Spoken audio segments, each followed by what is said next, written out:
विजया एकादशी व्रत कथा। जय श्री कृष्णा। राधे राधे। नमस्कार दोस्तों, आप सभी पर भगवान श्री हरि की कृपा सदा बनी रहे। हर साल फागुन माह के कृष्ण पक्ष की एकादशी तिथि को विजया एकादशी के रूप में मनाया जाता है। इस दिन जगत के पालनहार भगवान विष्णु और माँ लक्ष्मी की पूजा करने से साधक को शुभ फल की प्राप्ति होती है और सभी तरह के पापों से छुटकारा मिलता है, साथ ही दुखों का नाश होता है। आइए जानते हैं विजया एकादशी तिथि। विजया एकादशी प्रारंभ होगी 23 फरवरी 2025 रविवार दोपहर 1:55 से और इसकी समाप्ति होगी 24 फरवरी 2025 सोमवार दोपहर 1:44 तक। आइए सुनते हैं विजया एकादशी का महात्म्य। भगवान श्री हरि कृष्ण के श्री मुख से माघ माह के शुक्ल पक्ष को आने वाली जया एकादशी की व्रत कथा सुनकर युधिष्ठिर बोले, हे केशव, आपके श्री मुख से माघ माह के शुक्ल पक्ष को आने वाली जया एकादशी के व्रत की कथा और महात्म्य सुन मैं भाव विभोर हो गया हूँ। अब मैं फागुन माह के कृष्ण पक्ष को आने वाली एकादशी के बारे में जानने के लिए इच्छुक हूँ। इस एकादशी को किस नाम से जाना जाता है? इस एकादशी पर्व का क्या महात्म्य है? इस एकादशी व्रत का क्या विधान है? इस एकादशी व्रत को करने से किन पुण्य फल की प्राप्ति होती है? यह सब मुझे विस्तार पूर्वक बताने की कृपा करें। श्री कृष्ण बोले, हे पांडव पुत्र, फागुन माह के कृष्ण पक्ष को आने वाली एकादशी को विजया एकादशी के नाम से जाना जाता है।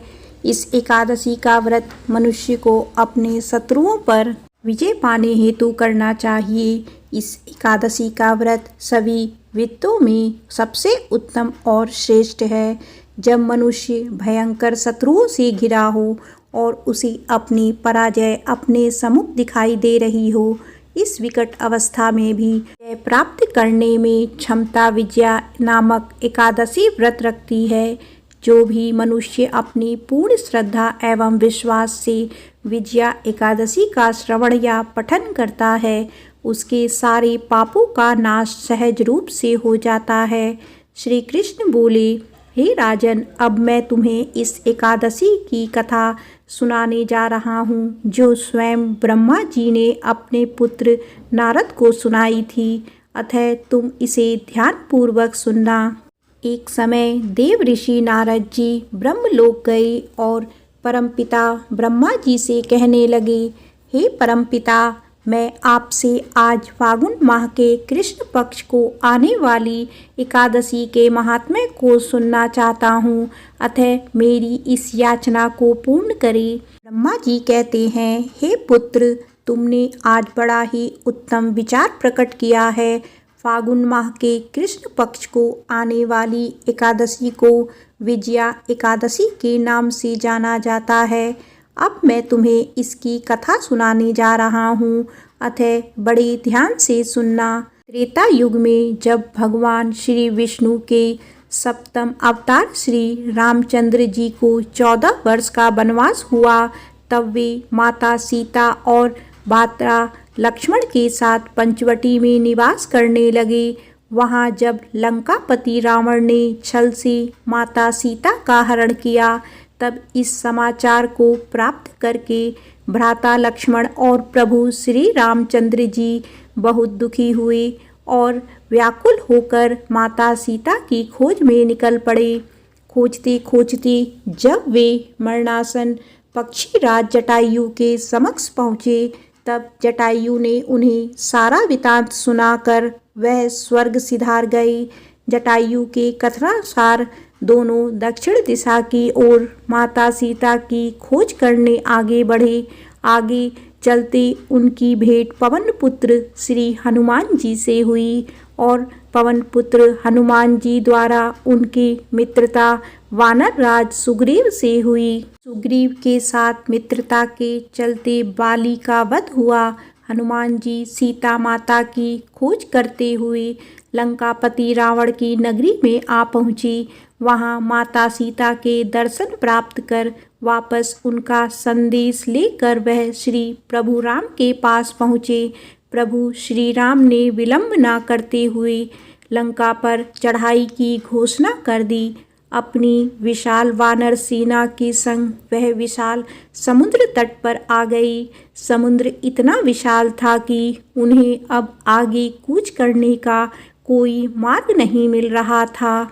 घोर चिंता में डूबे हुए प्रभु श्री राम ने जब लक्ष्मण जी से अपनी व्यथा कही, तब लक्ष्मण जी ने कहा, हे प्रभु, आप सर्वज्ञ हैं, संसार में आपसे कोई बात छुपी नहीं है, फिर भी आप मुझे अपना दास समझ मुझ पर कृपा करते हुए मुझसे इस समस्या का समाधान पूछ रहे हैं।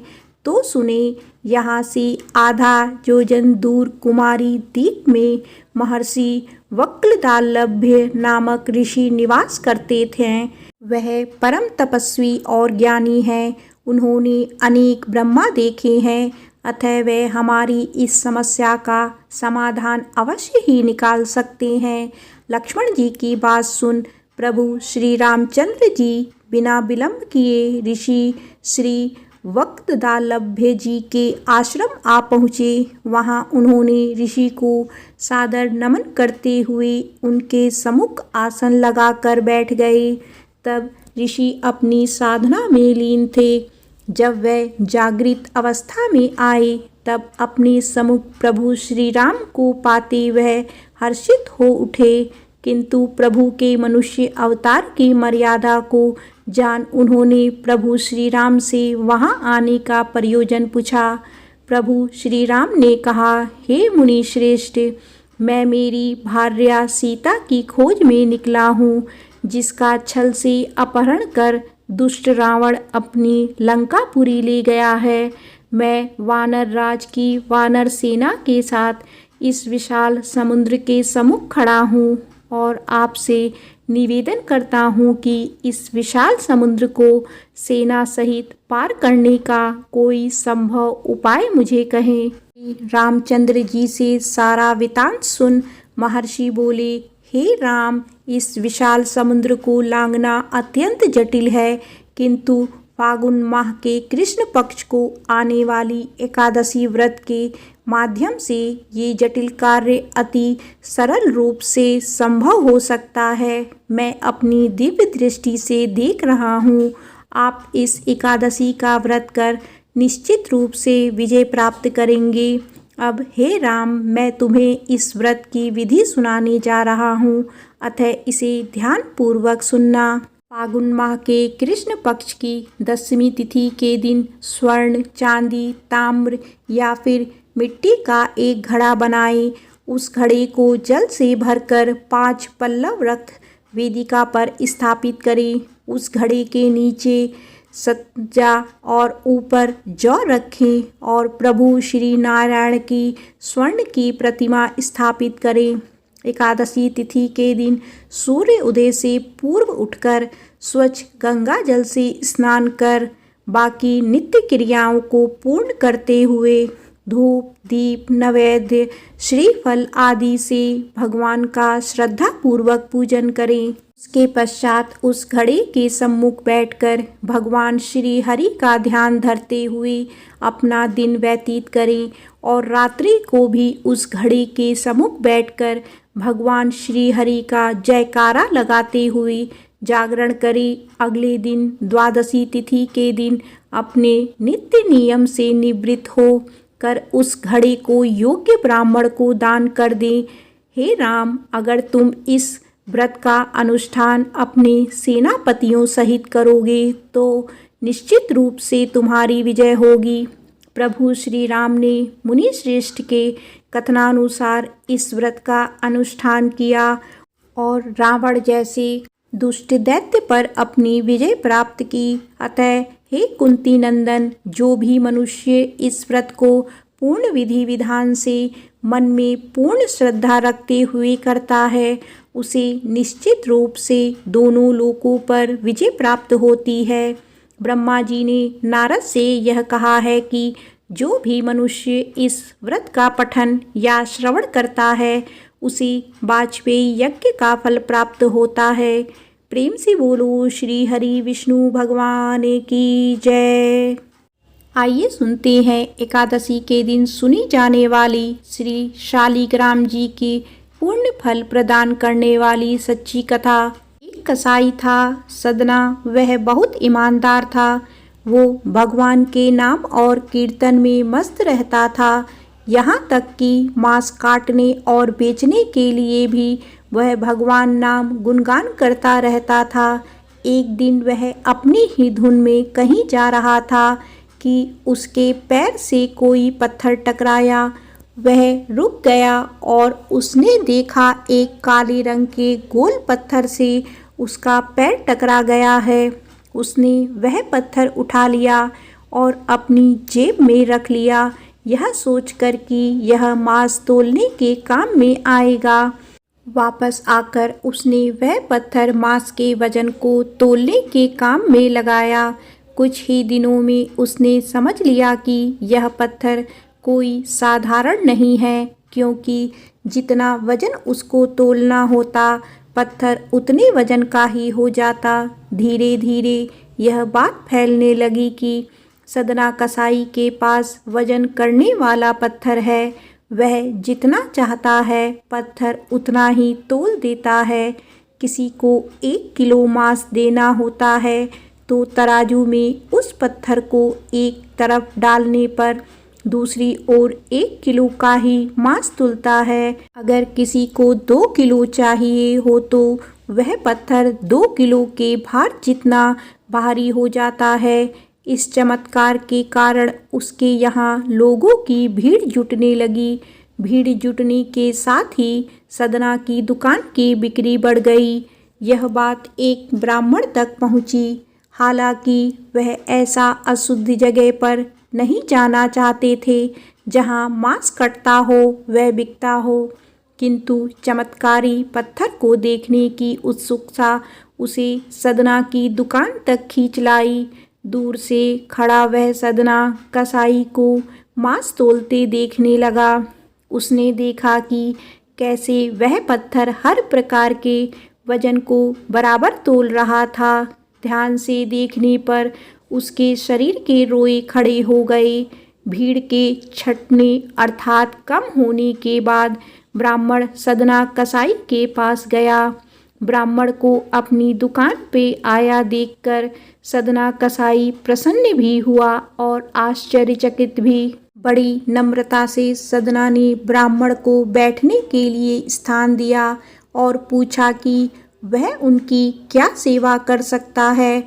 ब्राह्मण बोले, तुम्हारे इस चमत्कारी पत्थर को देखने के लिए ही मैं तुम्हारी दुकान पर आया हूँ, या यूँ कहूँ कि ये चमत्कारी पत्थर ही मुझे खींचकर तुम्हारी दुकान पर ले आया है। बातों ही बातों में उन्होंने सदना कसाई को बताया कि जिसे पत्थर समझकर वो मांस तौल रहा है वास्तव में वो शालिग्राम जी हैं, जो कि भगवान का स्वरूप होता है।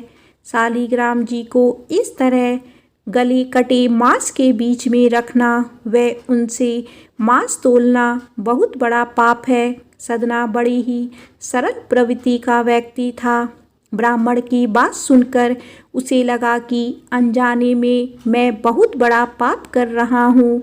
अनुनय विनय करने सदना ने वह शालिग्राम उन ब्राह्मण को दे दिया और कहा कि आप तो ब्राह्मण हैं, इसीलिए आप ही इनकी सेवा परिचर्या करके इन्हें प्रसन्न करें। मेरे योग्य कुछ सेवा हो तो मुझे अवश्य बताइए।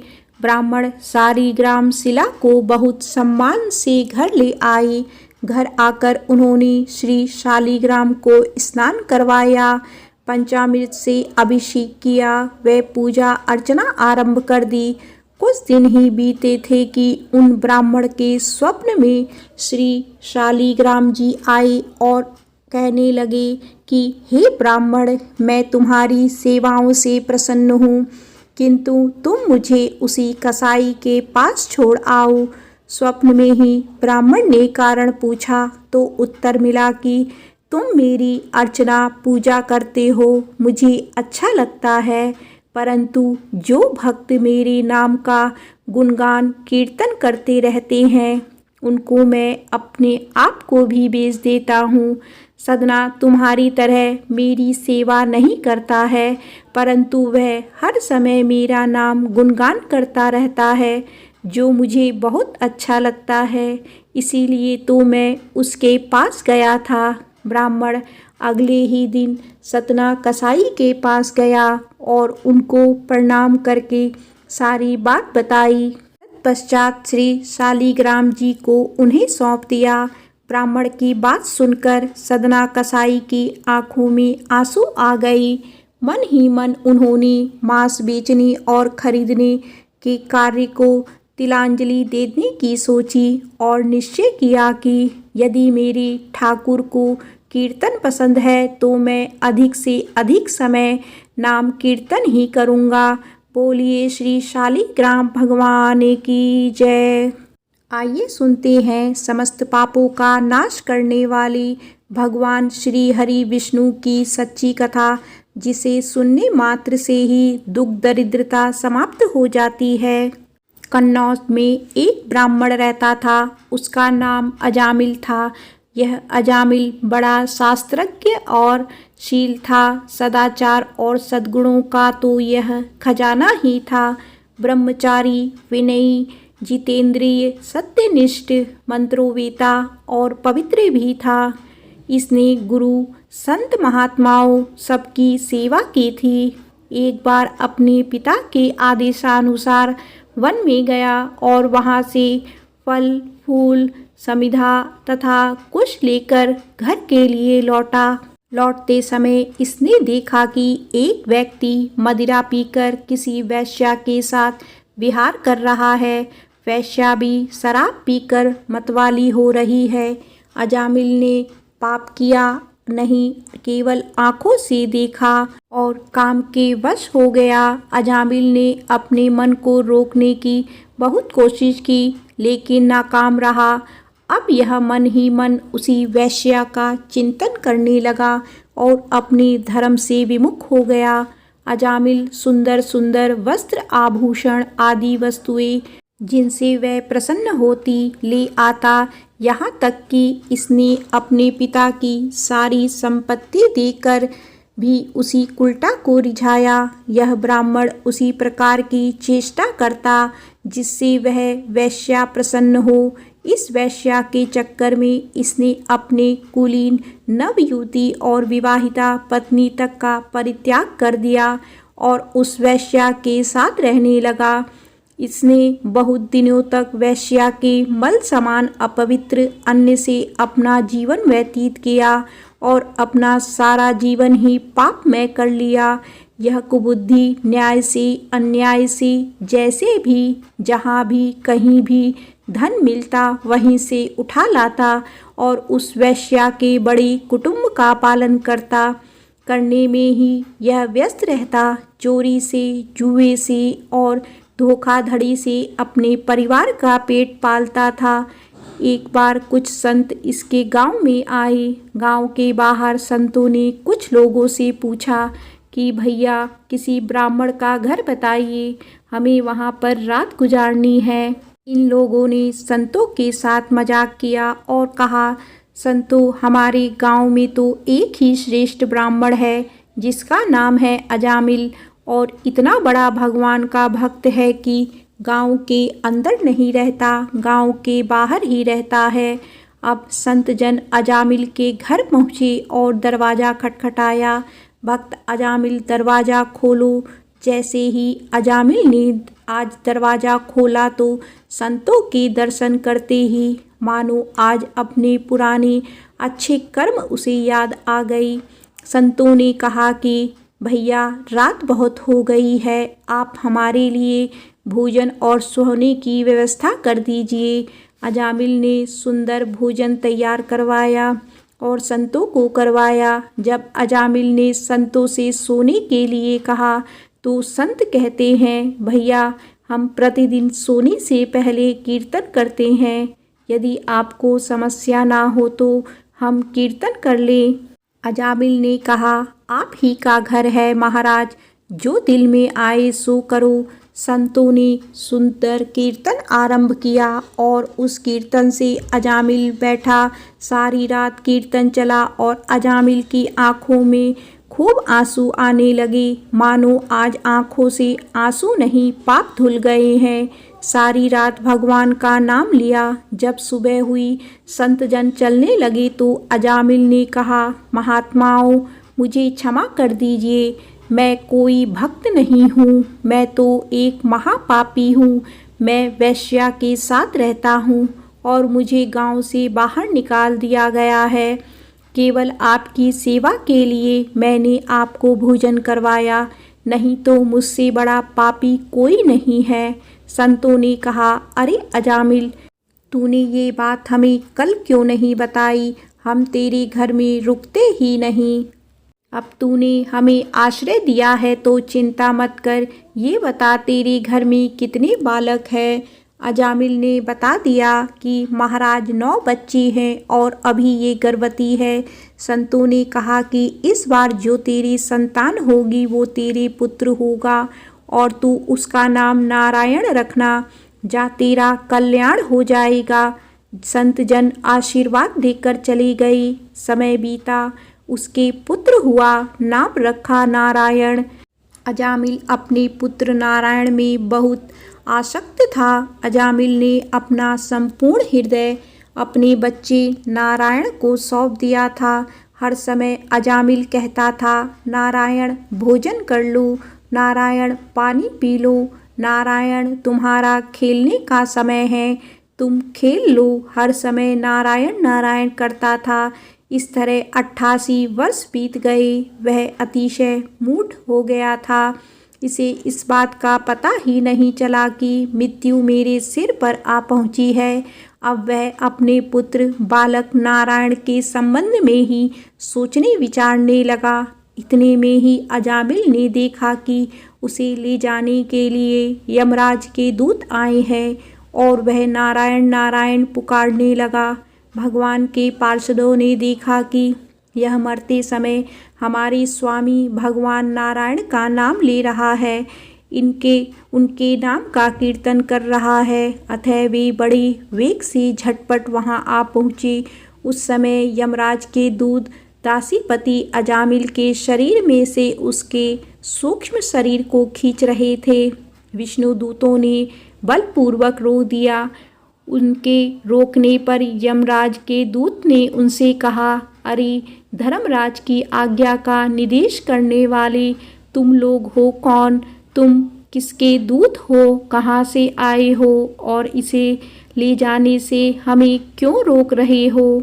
जब यमदूतों ने इस प्रकार कहा तब भगवान नारायण के आज्ञाकारी पार्षदों ने हंसकर कहा, यमदूतों, यदि तुम लोग सचमुच धर्मराज के आज्ञाकारी हो, हमें धर्म का लक्षण और धर्म का तत्व सुनाओ। दंड का पात्र कौन है? यमदूतों ने कहा, वेदों ने जिन कर्मों का विधान किया है वे धर्म है और जिनका निषेध किया है वे अधर्म है। वेद स्वयं भगवान के स्वरूप हैं। वे उनके स्वाभाविक श्वास प्रवास एवं स्वयं प्रकाश ज्ञान है, ऐसा हमने सुना है। पाप कर्म करने वाली सभी मनुष्य अपने अपने कर्मों के अनुसार दंडनीय होते हैं। भगवान श्री हरि विष्णु जी के पार्षदों ने कहा, यमदूतों, यह बड़ी आश्चर्य और खेद की बात है कि धर्मज्ञों की सभा में अधर्म प्रवेश कर रहा है, क्योंकि वहाँ निरपराध और अदंडनीय व्यक्ति को व्यर्थ ही दंड दिया जाता है। यमदूतों, इसने कोटि कोटि जन्मों की पाप राशि का पूरा पूरा प्रायश्चित कर लिया है, क्योंकि इसने विवश होकर ही सही भगवान के परम कल्याणमय नाम का उच्चारण तो किया है। जिस समय इसने नारायण इन 4 अक्षरों का उच्चारण किया, उसी समय केवल उतने से ही इस पापी के समस्त पापों का प्रायश्चित हो गया।